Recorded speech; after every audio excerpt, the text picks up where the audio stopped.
Hey guys, this is Josh here, and for today's video is I will be giving you my full review of our LG V50 Thinq in Android 12 operating system.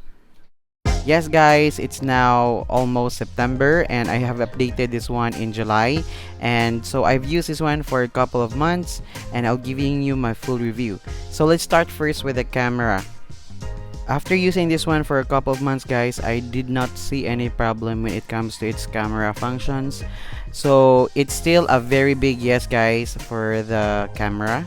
And when it comes to the UI, I have no problem at all. There's no really lag.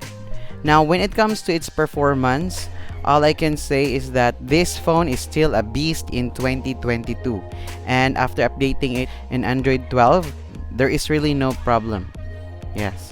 And when it comes to the battery, it can still last you for around 3 to 4 hours of intensive gaming guys. Yeah, so can you imagine an old phone delivering a good quality in 2022? How amazing is that? Okay, and then the most awaited part guys when it comes to gaming, because I have seen lots of comments about the gaming experience. All I can say is still superb in Android 12.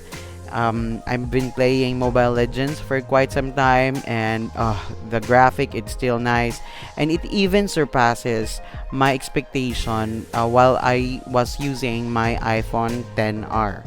Can you imagine? It's a very capable phone with an affordable price.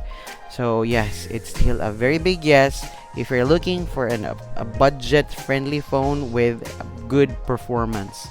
Okay, so that's it guys for the video. I'm just giving you an update, and if you have any questions, just comment down below. And if you like this video guys, kindly click the thumbs up and also consider subscribing to our channel.